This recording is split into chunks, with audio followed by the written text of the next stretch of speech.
Lo qual è importante è che il tema aqui tá tema na Aruba tem bastante tempo da proponere il concetto di creare una relazione nuova del reino. Nós heredamos un reino, dois anos passados,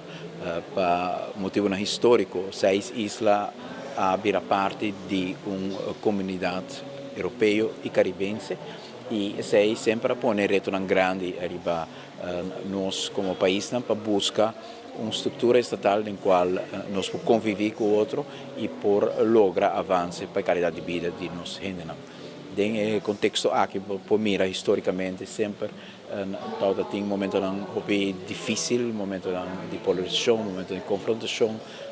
nella busca e sviluppo di nostro status del reino,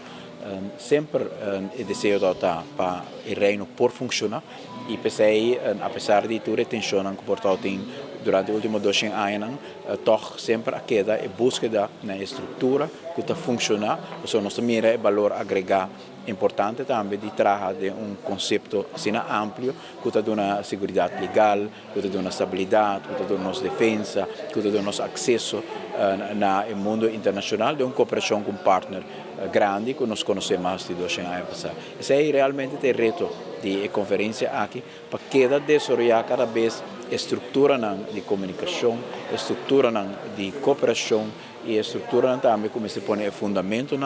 per una visione nuova per il reino, che non basta arrivare a carga pesata di storia, ma che basta arrivare a una visione alentadora per la quale noi possiamo nel futuro. Aruba sta contribuendo grandemente in questo, Aruba sta cana dilante e acaba proprio prima conferenza che ha iniziato con tutti i punti di cooperazione economica, di busca win-win e funzione di hub, maniera messa plaster a riferire também il concetto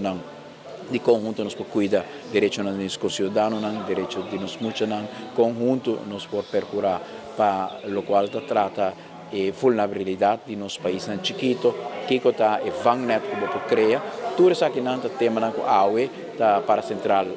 agenda di conferenza qui, punto che Aruba sempre a propaganda del reino, che AUE vuole accettata anche come punto che noi stiamo trattando junto. Il nostro hobby positivo, naturalmente noi compartiamo il sentimento di momento doloroso che noi passa anni passato, però che tutte queste cose relatate trove nel fatto che non c'è una struttura, ora che c'è una disputa legale, arriva si può tomare un